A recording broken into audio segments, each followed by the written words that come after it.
Laura, Yes. your two latest films, feature films, are very strong women. In this Yes. case, Janet is the one with most integrity. How did you manage to get these roles in which, because it's Right. difficult to find non-stereotypical roles for women in Hollywood? Right. This role came to me through the director Greg Hoblet, who I had worked with once before years ago. I had done 2 days on a television pilot, and he was good enough just to keep in touch with me. He kind of followed my career, came to see me in the theater all the time in New York, and just kept in touch.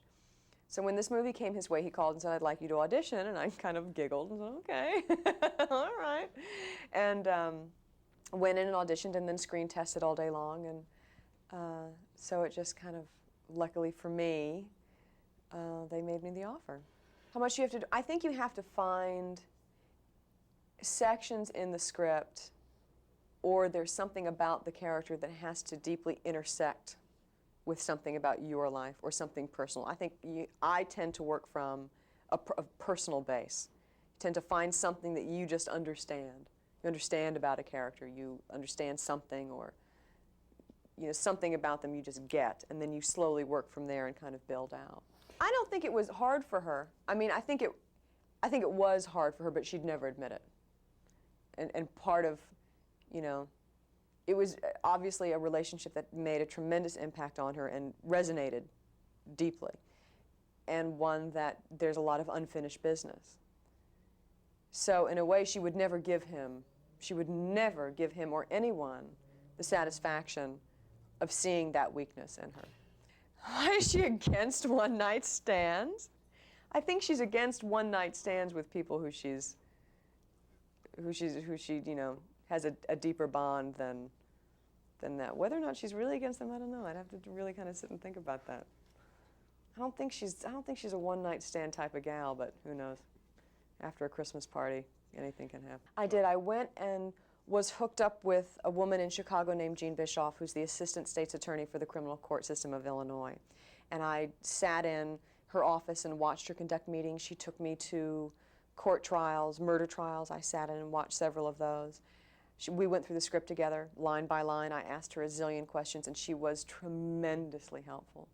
I mean, I don't know what I would have, I kind of wonder now. I've never done anything where the research has been so helpful. And I can't imagine, I wonder what I would have done if I didn't have that.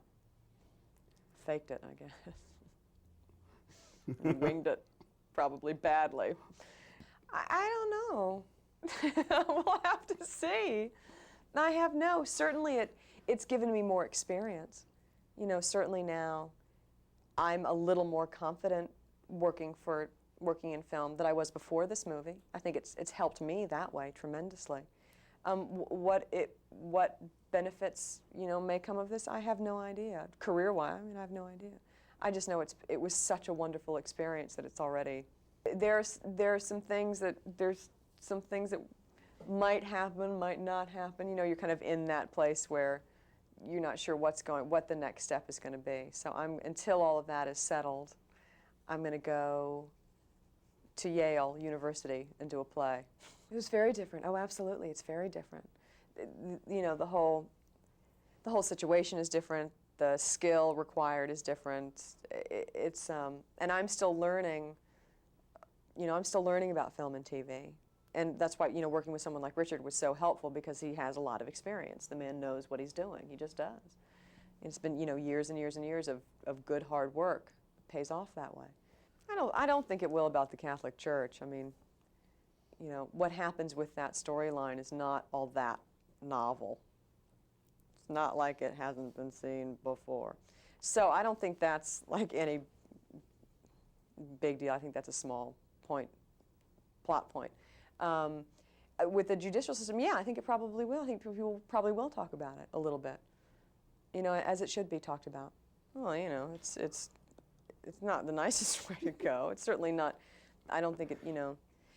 Crime is inherently interesting. There's something about it that is fascinating, because it's so far beyond most of our actions. People think about it, but the percentage of how many people act on it is unfortunately growing, but you know, it's not as great. So I think there's something just inherently dramatic and interesting about trials and about all of that stuff, and people become fascinated by it.